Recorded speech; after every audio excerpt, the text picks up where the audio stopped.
महात्मा गांधी की शहादत दिवस के अवसर पर पूज्य बापू इस देश के स्वाधीनता आंदोलन के नेता, संत और दुनिया के लोगों के एक आदर्श, जो बहुत ही मजबूत के खिलाफ खड़े होने के लिए, दुनिया के सबसे कमजोर आदमी को सबसे मजबूत के खिलाफ खड़ा करने की ताकत रखने वाले ऐसे व्यक्तित्व की याद में उनके शहादत दिवस को हम मनाने के लिए इस अवसर पर इकट्ठे हुए हैं। इस अवसर पर आज के इस आयोजन की अध्यक्षता कर रहे हमारे बीच का तो गांधी जी को तो हम श्रद्धांजलि दे सकते थे उनके कार्यों और उनके से, लेकिन जब हम आज के लोकतंत्र के संकट और आगे के रास्ता पर चर्चा करते हैं तब गांधी विशेष रूप से प्रासंगिक हो जाते हैं कि उस कठिन से कठिन दौर में जब अपनी बात कहनी मुश्किल हो, जब लाल टोपी फेंका और पुलिस वाले को देख कर ही रास्ते खाली हो जाया करते रहे हैं, जब कॉलेज और इस तरह के संस्थान न हों जिन संस्थानों के भरोसे हम तमाम तरह की राजनीति करते आए हैं, विश्वविद्यालयों और महाविद्यालयों की, उस दौर में उन्होंने आंदोलन खड़े किए और इस देश में जब ये तमाम संचार माध्यम नहीं थे उस दौर में उन्होंने राष्ट्रीय मुक्ति के आंदोलन को नेतृत्व दिया था। तो कठिन परिस्थितियों में और कठिन स्थितियों में जिन लोगों ने रास्ता दिखाया है उनके साथ जब हम खड़े होंगे, उनको जब हम याद करेंगे, उनके विरासत से जुड़ेंगे तो हमें उसके रास्ते दिखाई देंगे, क्योंकि वैसी ही कठिन परिस्थिति मुझे लगता है कि आज की है जैसी कठिन परिस्थिति महात्मा गांधी की समय थी जब वो भारत आए थे, जब वो अफ्रीका गए थे, एक दूसरे देश में दूसरे महाद्वीप में जाकर उन्होंने राजनीति की थी और वहां रहते हुए उन्होंने भारत के बारे में इतना सोचा था कि 1909 में हिंद स्वराज जैसी किताब लिखी उन्होंने, जिसको गांधी जी का या कांग्रेस का घोषणा पत्र कहा जाता रहा है। वह आए तो 1516 में भारत में पूरी तरह राजनीति करने, लेकिन वो अफ्रीका में रहते हुए भी अफ्रीका में नस्ल भेद के खिलाफ और वहाँ अपनी उपस्थिति जताते हुए वहाँ के राजनीतिक परिदृश्य को प्रभावित करते हुए उन्होंने इतनी ख्याति अर्जित कर ली थी और इतना कुछ हासिल किया था कि हम और भारत के बारे में इतना जाना था कि हिंद स्वराज पढ़ने वाले और हिंद स्वराज पर तो मुझे लगता है कि श्री सरोज पांडे जी ने गीता प्रेस का ना वो नागरिक प्रसारणी सभा में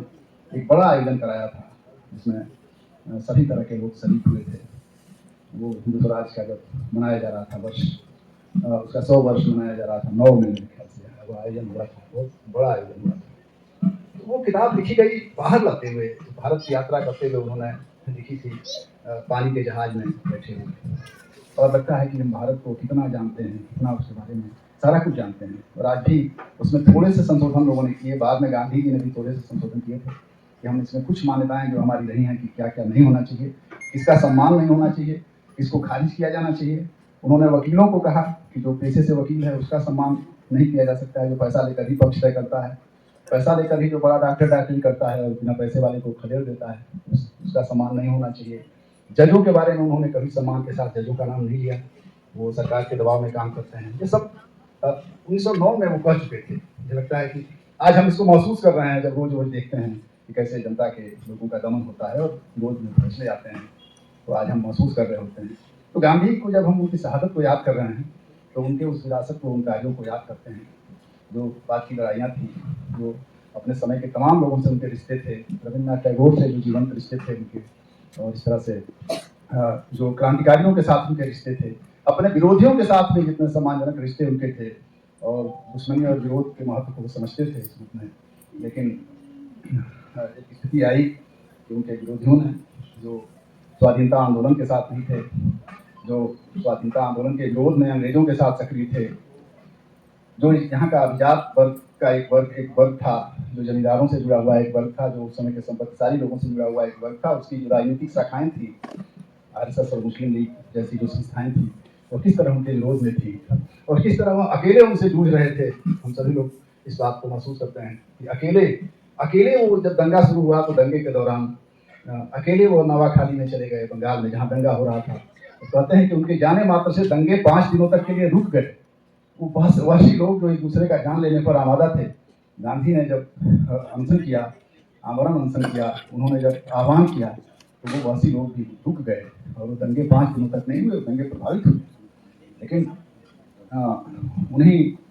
दंगाइयों में का जो सबसे संगठित दस्ता था, उस दस्ते से जुड़े हुए एक व्यक्ति ने उनकी हत्या कर दी। आज ही के दिन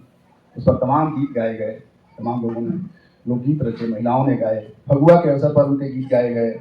हम लोग छोटे थे तो एक हमारे जानने वाले थे, तो फगुआ के अवसर पर गांधी जी के हत्या से जुड़े हुए गीत फगुआ पर गाते थे कि 30 जुलाई 30 क्या जनवरी शुक्रवार रहे दिनवा, सन 47 का पहला महीनवा, दिल्ली शहर मझारी, कैसे 3 फायर सन्मुख होई मारी, हाय रे दर्दी दर्दियों न जानी, भाई चलने वीरवा के धारा भयो जग न्यारा। तमाम तरह के लोकगीत लिखे गए उस पर, और पूरा समाज उस पर कहा जाए कि स्तब्ध रह गया, पूरी दुनिया स्तब्ध रह गई। और हत्यारे जो थे, उन हत्यारों की पौध को खत्म नहीं किया जा सका। और आज भी हम इस नारा को लगाने के लिए मजबूर हैं कि गांधी हम शर्मिंदा हैं, तेरे कातिल जिंदा हैं। तो आज के इस दौर में उनके उस विरासत को याद करते हैं हम, उनकी शहादत को याद करते हैं, और उनकी हत्या करने वाले लोगों को जो आज प्रत्यक्ष हैं, जैसे उस समय वो सामने थे आज़ादी की लड़ाई के, वैसे ही आज सामाजिक न्याय की लड़ाई के, समता की लड़ाई के, भाईचारा की लड़ाई के, और जात भेदहीन समाज की लड़ाई के खिलाफ वो खड़े हैं। अभी जो रिपोर्ट आई थी यूजीसी की परसों में, आपने देखा है कि उस रिपोर्ट में इसी सरकार में जो जांच कमेटियां लागू हुई और इसी सरकार में जो फैसले आए और वापस हो गए, उसकी रणनीति उस पर सभी लोग चर्चा कर रहे हैं। मैं सिर्फ उसके एक पॉइंट पे कहना चाहता हूँ कि किस तरह से उसने यह साबित कर दिया कि पिछले 10 सालों में जात भेद भी बढ़ा है, जाति वैमनस्यता बढ़ी है। स्कूल कैंपस, कॉलेज कैंपस में जात के आधार पर किए जाने वाली लिंचिंग, जात के आधार पर किया जाने वाला उत्पीड़न 118% बढ़ा है इसी के शासन में। तो ये महान जो हिंदू एक कर रहे हैं और कह रहे हैं कि धर्म पूछा, जात नहीं पूछा, लेकिन जात पूछने वालों की और जात पूछकर संस्थानिक हत्या करने वालों की संख्या बढ़ी है इस दौर में। तो वो सारे लोग जिसके खिलाफ गांधी लड़ रहे थे, जिसके खिलाफ सारे स्वतंत्रता संग्राम सेनानी लड़ रहे थे, सारी आज़ादी का लड़ाई जिसके खिलाफ था, वो सारी धारा आज उलट होती हुई दिखाई दे रही है। और आज वो जो सबको अमृत की 2 बूंद मिलती रहे, हमने सारे जन्म सिंधु मंथन किया, जो किनारे रहे वारुणी पा गए, हमको भी मिल गया आचमन के लिए। तो जो किनारे थे, तो किनारे नहीं थे, विरोध में थे, वो आज देश प्रेमी बने घर पे काबिज हुए बैठे हैं, और हमको आचमन के लिए भी वो जहर भी मिलने की स्थिति में नहीं है जो समुद्र मंथन से मिला था। दोस्तों, आज इस अवसर पर मुझे लगता है